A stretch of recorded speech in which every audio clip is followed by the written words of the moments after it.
నేనైతే అద్భుతంగా జరిగింది అంటానండి. ఈ 2 సంవత్సరాల్లో కూటమి ప్రభుత్వం అద్భుతంగా పనిచేసింది. ఎందుకంటే ఒక డిజాస్టర్ నుంచి కోలుకోవడం అనేది చాలా కష్టమైన పని ఎవరైనా కానీ. సో 5 years డిజాస్టర్ నుంచి మళ్ళీ ఆ రీప్లేస్మెంట్కి రావాలంటే ఎంతో కష్టపడాలి. అలాంటిది 2 yearsలోనే వాళ్ళు ఒక మాదిరిగా తీసుకొచ్చారని నేను అది సంతోషపడుతున్నాను. పర్ఫెక్ట్గా చేస్తానని కూడా నేను నొక్కి వెక్కాణిస్తాను. శభాష్. ఎందుకంటే ఒక కష్టకాలంలోకి వెళ్ళిపోయింది రాష్ట్రం, చాలా వెనక్కి వెళ్ళిపోయింది 5 ఏళ్లలో. దాన్ని మళ్ళీ ముందుకు తీసుకురావడం అనేది చాలా అసాధ్యమైన పని. అసాధ్యాన్ని కేంద్ర ప్రభుత్వ సహకారంతో ఇప్పుడు వీళ్ళు కలిసి ఉన్నారు కాబట్టి చక్కగా ముందుకు తీసుకెళ్తున్నారు. వాళ్ళ సహకారం కూడా బాగుంది కనుక నిధులు రాబడుతున్నారు, ప్రాజెక్టులు తీసుకొస్తున్నారు, ఖచ్చితంగా బ్రహ్మాండంగా చేస్తున్నారండి. మరి ఇప్పుడు వైసీపీ దానికి ఆపోజిట్గా, అంటే కూటమి ప్రభుత్వం విజయోత్సవాలకు ఆపోజిట్గా వెన్నుపోటు దినోత్సవాలను జరుపుతున్నారు. అంటే ప్రజలకు వెన్నుపోటు పొడిచిన కూటమి ప్రభుత్వం అధికారంలోకి వచ్చి 2 ఏళ్ళు అయ్యింది, అందుకే దీన్ని వెన్నుపోటు ప్రభుత్వం అంటున్నట్టు ప్రచారం చేస్తున్నారు. దీనికి మీరేమంటారు? అంటే అంత దారుణంగా ప్రజలకు వెన్నుపోటు పొడిచి ఏం చేశారంటారు? మరి వాళ్ళ దృష్టిలో తల్లికి వందన పిల్లలందరికీ ఇవ్వడం వెన్నుపోటే. అన్నం తినలేని పేదవాడు, కడు పేదవాడికి కూడా 5 రూపాయలకి అన్నం పెట్టడం వెన్నుపోటే. జాబ్కి వెళ్ళిన డిఎస్సి ఇవ్వడం వెన్నుపోటే. స్పెషల్ రైల్వే జోన్ తీసుకోవడం వెన్నుపోటే. ఏమండి, పోలవరం ప్రాజెక్ట్ నిధులు తీసుకోవడం వెన్నుపోటే. అమరావతి రాజధానికి నిధులు తీసుకుని డెవలప్ చేయడం వెన్నుపోటే. స్పెషల్ ఇది చేయడం కూడా వెన్నుపోటే. కాబట్టి ఇవన్నీ కూడా వాళ్ళ దృష్టిలో వెన్నుపోటుగానే అనిపిస్తున్నాయి. ఏమండి, కాబట్టి ఉన్న బయట నుంచి గూగుల్ వరల్డ్ మంత్రులు తీసుకోవడం వెన్నుపోటే వాళ్ళకి. ఇప్పుడు కేంద్ర ప్రభుత్వం యొక్క గవర్నమెంటు, కేంద్ర ప్రభుత్వం యొక్క ఇచ్చే ఆ కార్యకలాపాల నుంచి సంస్థలన్నీ కూడా, కార్యాలయాలన్నీ కూడా తీసుకొచ్చి ఒకే చోట ఆంధ్రప్రదేశ్ పెట్టి ఈరోజు అమరావతి నగరం పెట్టి సెకండ్ క్యాపిటల్ లెవెల్లో దీన్ని తీసుకురావడం కూడా వాళ్ళకి వెన్నుపోటే. ఇవన్నీ అక్కడికి చేరిన ప్రతి కార్యాలయంలో ఉద్యోగాలు మనకు ప్రజలకు రావడం వాళ్ళకి వెన్నుపోటే. ఇది మరి వాళ్ళు ఏ విధంగా దీన్ని వెన్నుపోటుగా భావిస్తున్నారో ప్రజలు వాళ్ళు చెప్పుకుంటే కాదండి. ప్రజలు అనేది ఎవరు కూడా వెన్నుపోటు అనుకోవట్లేదు. ఏమండి, పెన్షన్ 4,000 రూపాయలు ఇస్తామన్నారు, ఇమీడియట్గా ఇచ్చారు. నువ్వు 3,000 రూపాయలు చేస్తానని చెప్పి నా 5 సంవత్సరాలు లాక్కొచ్చావు. మరి వీళ్ళు వెంటనే ఇమీడియట్గా 4,000 రూపాయలు పెన్షన్ ఇస్తున్నారు, వికలాంగులు 6,000 రూపాయలు పెన్షన్ ఇస్తున్నారు, 5 రూపాయలకి అన్నాకండి అన్నం పెడుతున్నారు. ఇంకా మీకు కావాల్సింది ఏముంది? ఇసుక ఫ్రీ ఇస్తున్నారు, లేబర్ వర్క్ చేసుకోవడానికి పనికి వస్తే విధంగా చేస్తారు. ఇంకా మరి మీకు ఏమిటి ప్రాబ్లము, ఏమి వెన్నుపోవడం మరి ప్రజలే వాళ్ళు నిర్ణయిస్తారు, కంగారేం లేదు. వైసీపీ నాయకులు ప్రధానంగా మాట్లాడుతూ కూటమి ప్రభుత్వం 2 ఏళ్లలో చేసింది జీరో, చెప్పుకోదగ్గ పరిపాలన ఏమీ లేదు, ముఖ్యంగా సంక్షేమ పథకాలు అయితే అసలు ఇవ్వనే లేదు, సూపర్ 6 అన్నారు కానీ సూపర్ 0 చేశారు, అసలు ఏమీ లేదని అంటున్నారు. మీరేమంటారు దానికి? 1వ తారీఖున ఉదయాన్నే 4,000 రూపాయలు పెన్షన్ తీసుకుని వెళ్ళి అడగండి. అమ్మ, వాలంటీర్లు ఎవరు లేరు కదా, మీకు పెన్షన్ వస్తుందా లేదా 1వ తారీఖున నేను అడగమని చెప్పండి. అన్నా క్యాంటీన్ దగ్గర నిలబడమనండి. 5 రూపాయలు పెట్టి ఆహారం కడుపు నుండి అన్నం తిని వచ్చేవాడిని అడగమనండి. బాబు, ఇది నీకు వెన్నుపోటు పొడిచారా, లేకపోతే నీకు 0 ఉందని అడగమండి. వాడు చెప్తాడు 0 అని కాదు. తల్లికి వందనం 4 పిల్లలు ఉంటే 4 పిల్లలకి డబ్బులు తీసుకుని తల్లిని అడగమండి. వెళ్ళి అమ్మా నీకు ఇది నష్టపోయిందా, ఈ ప్రభుత్వం ఏమీ చేయాలి 0 చేసిన ఆమెను అడగండి. ఆమె చెప్పుద్ది. వికలాంగుడి దగ్గరికి వెళ్ళకుండా 6,000 ఇస్తున్నారా నీకు పెన్షన్, వాడిని అడగమని వాడు చెప్తాడు. నేను డిఎస్సీలో 16,000 ఉద్యోగాలు తీసుకున్నారే, వాళ్ళ దగ్గరికి అడగండి. మీకు నష్టపోయారు, మిమ్మల్ని 0 చేసిన అడగమండి, వాళ్ళు చెప్తారు. ఏమన్నా ఇంకా చెప్పేది ఏముందండి? ఈరోజు అమరావతిలో అభివృద్ధి పనులు చేస్తూ ఉంటే అక్కడ పనిచేస్తున్న కూలీలు ఉన్నారు కదా, వాళ్ళని అడగమనండి. పోలవరం ప్రాజెక్ట్ నిధులు తెచ్చి పోలవరం ప్రాజెక్ట్ని స్పీడ్గా పని చేపిస్తున్నారు కదా, అక్కడ ఉన్న లేబర్ వర్క్ని అడగండి ఏం జరుగుతుందో. లేదా వెలుగొండ ప్రాజెక్ట్ దగ్గరికి అడగమనండి, అక్కడ ఏం జరుగుతుందో, అక్కడ పనులు చేసే వాళ్ళు ఆదాయం పొందే వాళ్ళని అడగమనండి. వీళ్ళు చెప్తారు మీకు ఏది 0 చేశారో, 0 అది సూపర్ 6 లేకపోతే 06 అనేది వాళ్ళు చెప్తారు. మీరు చెప్పుకుంటే కాదు కదా, వాళ్ళని అడిగితే వాళ్ళు చెప్తారు ఖచ్చితంగా. ఇప్పుడు ఇసుక మోసే ఒక టాపింగ్ వేసిన ఇసుక ఫ్రీగా వస్తుంది కాబట్టి వాడు 10 పనులు చేస్తున్నారు, లేబర్ వర్క్ చేసుకుంటున్నారు, కాంట్రాక్ట్ వర్క్ చేస్తున్నారు, బిల్డర్స్ వర్క్ ఉన్నారు, టాపీ వాళ్ళు, సెంటరింగ్ వాళ్ళు, వాళ్ళందరూ వాళ్ళని అడగమని. ఏమైనా మీకు పనులు ఉన్నాయా లేదా, 0 అభివృద్ధి జరుగుతుందని వాళ్ళు చెప్తారు మీకు. సో ఇవన్నీ రాంగ్ స్టేట్మెంట్స్ అండి, ఇది కరెక్ట్ కాదనమాట. మరి వైసీపీ చాలా ప్రధానంగా ఆరోపిస్తూ 2 ఏళ్ళు కళ్ళు మూసుకుంటే కూటమి ప్రభుత్వంలో జరిగిందే లేదు, ఇంకో 3 ఏళ్ళు కళ్ళు మూసుకుంటే మళ్ళీ అధికారంలోకి వచ్చేది మేమే అన్నట్టు మాట్లాడుతున్నారు. అంటే 2029లో పక్కాగా మేము అధికారంలోకి వస్తామని చెప్పి బల్ల గుద్ది మరీ మాట్లాడుతున్నారు. వచ్చిన తర్వాత 1కి 2 ఖచ్చితంగా ఇస్తాము, ఎవరిని వదలమనే విధంగా మాట్లాడుతున్నారు. దీనికి మీరేమంటారు? ఇప్పుడు ఏదైనా వస్తే మేము ఏదో చేస్తాము, మేము ప్రజలకు అభివృద్ధి చేస్తాము, మేము ఇది చేస్తామంటే అని చెప్పడం. నేను వస్తే ఈ కంపెనీలు పెట్టుబడి వాళ్ళు మొత్తం తరివేస్తాను, మిమ్మల్ని మొత్తం వెనక్కి తీసేస్తాను, నేను వస్తే డిఎస్సీలు ఉద్యోగులు మొత్తం ఇంటికి పంపిస్తాను, ఇది ఇలా ఒక విధ్వంసకరమైన మాటలు తప్ప ప్రజలకు భయాందోళన కలిగించే మాటలు. అది వాళ్ళే నష్టం చేకూర్చుకుంటున్నారనే సంగతి కూడా వాళ్ళకి తెలియట్లేదు. ఇప్పుడు భయాందోళన చేస్తామంటే రఫా చేస్తాము, పొడి చేస్తాము, చంపేస్తాము, ఇళ్లలోంచి లాగి కొడతాను ఒకడో, ఇళ్లలోకి పడిపోతాను ఒకళ్ళు, ఇట్లా మాట్లాడితే ప్రజలు అది కోరుకోరు.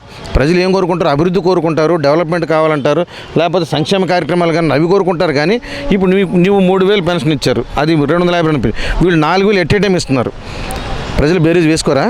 నువ్వు అమ్మకు కూడా ఒక్కరికి ఇచ్చావు, తల్లికి వందనం ఫుల్ ఫ్యామిలీ ఎంతమంది ఇప్పుడు అంతమందికి ఇస్తున్నారు వీళ్ళు.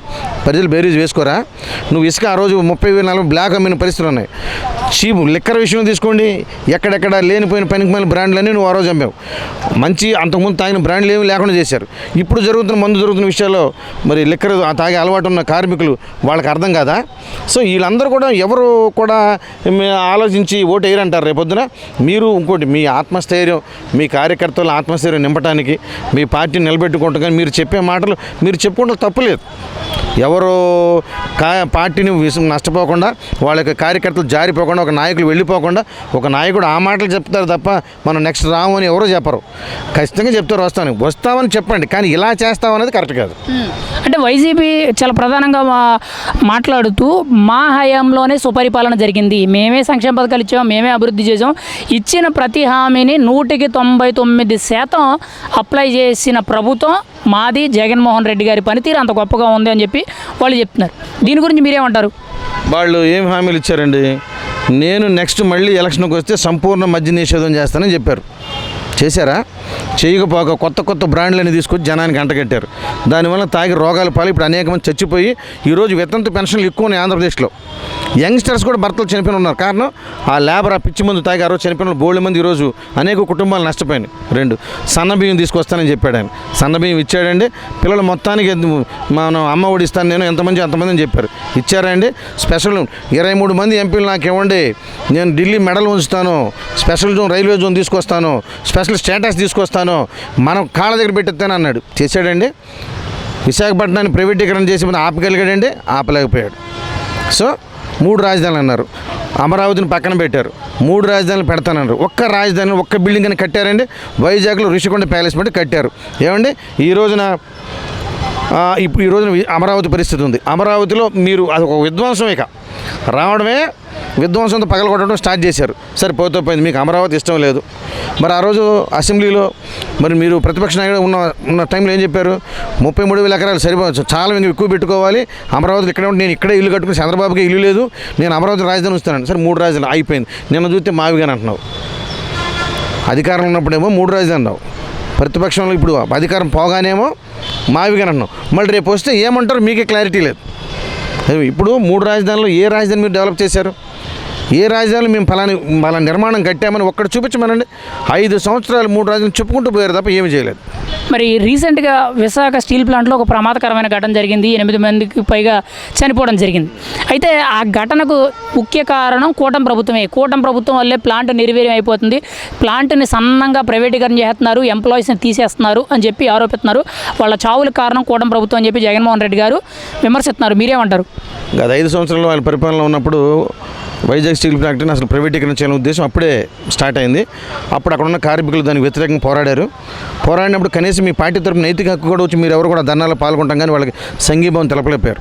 కూటమి ప్రభుత్వం రాగానే ఆ ప్రైవేటీకరణ ఆపడమే కాదు, దాన్ని ఆపే విధానం ఎలా అని ఆలోచించి కొన్ని వేల కోట్ల రూపాయలకి అమౌంట్ తీసుకొచ్చి వీళ్ళకి అందజేసి ఆ ప్రభుత్వం నిలబడి. నేను ఒక ఆయన అంటున్నాడు, మీరు డబ్బులు ఇచ్చి కంపెనీ నిలబెట్టబట్టి ఈ సాగు జరిగింది అంటున్నాడు, ఈ ప్రమాదం జరిగిందండి. ఒకళ్ళకి అన్నం పెట్టాలి, కంపెనీని 10 మంది ఉద్యోగాలు నిలబడాలని చేసాం, అన్ఫార్చునేట్లీ ప్రమాదం జరిగింది. ఇంకోటి అండి, ఇది ప్రమాదం, ఇది అండర్టేకింగ్ సెంట్రల్ గవర్నమెంట్. దాని సమస్య మీరు ఇక్కడ సమస్య జరిగిన ఎక్కడ ధర్నా చేయాలి? మోడీ ఇంటి ముందు ధర్నా చేయాలి ధైర్యం మీకుందా?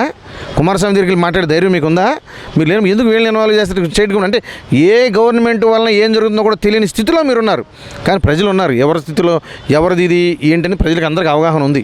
అంటే ఈరోజు ప్రైవేటీకరణ ఆపింది నేనే, నా వల్లే ప్రైవేటీకరణ ఆగిందని చెప్పి ఆయన బలంగా చెప్తున్నారు. గతంలో ఆయన ప్రభుత్వ హయాంలో జరిగిన దారుణాలు, ముఖ్యంగా ఏవైతే ప్రమాద ఘటనలు ఉన్నాయో వాటన్నిటికీ కూడా 100కి 100 పాళ్ళు నేను బాధితులకు న్యాయం చేశాను, అది నా ప్రభుత్వం అన్నట్టు ఆయన మాట్లాడుతున్నారు. మీరేమంటారు? ఆయన ఎంతమంది బాధితులకు న్యాయం చేశారంటారు గత 5 ఏళ్ళు? బెస్ట్ ఎగ్జాంపుల్ తాడేపల్లి పక్కనే ఒక అమ్మాయిని రేప్ చేయడం జరిగింది ఆయన ప్రభుత్వ హయాంలో. ఆయన ఇంటి పక్కనే కనీసం దాన్ని ఇంతమటు కూడా కేసు క్లియర్ చేయని పరిస్థితి ఆ రోజుల్లో. ఏమండి పట్టుకున్నారా? ఈరోజు చూడండి కూటమి ప్రభుత్వంలో ఇమ్మీడియట్ యాక్షన్, వెంటనే 1 నిమిషంలో యాక్షన్ తీసుకుంటున్నారు. ఎక్కడైనా చిన్న ప్రమాదం జరిగినా, చిన్న అత్యాచారం ఇమ్మీడియట్ తెల్లారేటప్పటికల్లా మొన్న ఇమ్మీడియట్గా ఒక 24 అవర్స్లోనే పాప కిడ్నాప్ తీసుకొచ్చి కూర్చోబెట్టిన పరిస్థితి ఈరోజు లా అండ్ ఆర్డర్ బాగుంది. మీరు ఎల్జీ పాలిమర్స్ జరిగినప్పుడు మీరేం సాధించగలిగారు, మీరేం చేయగలిగారు చెప్పండి. మరి ఇవన్నీ కూడా వాళ్ళ ప్రభుత్వంలో జరిగిన వైఫల్యాలే. కాబట్టి అసలు ఆ విశాఖపట్నం స్టీల్ ప్లాంట్ని తీసేయమని చేయాలనే ఉద్దేశంతో సెంటర్లో ఉంది, ఇది 33,000 ఎకరాలు పనికొచ్చింది, రాజధాని కట్టుకోవచ్చు అని చెప్పి సాక్షాత్ ఎల్వి సుబ్రహ్మణ్యం గారే చీఫ్ సెక్రటరీ గారు ఒక స్టేట్మెంట్ చేయమంటే దాన్ని తీసేద్దాము అని చెప్పి జగన్మోహన్ రెడ్డి గారు అన్నారు నాతో. నేను దాన్ని వద్దు సార్, ఇది కరెక్ట్ కాదని నేను చెప్పాను, నువ్వు ఇలా అన్నీ నాకు యాంటీగా మాట్లాడుతున్నాను నేను అన్నాడు అని ఆయన ఒక ఇంటర్వ్యూలో చెప్పారు. మరి ఒక చీఫ్ సెక్రటరీ గారు చెప్పిన మాట కాదంటామా?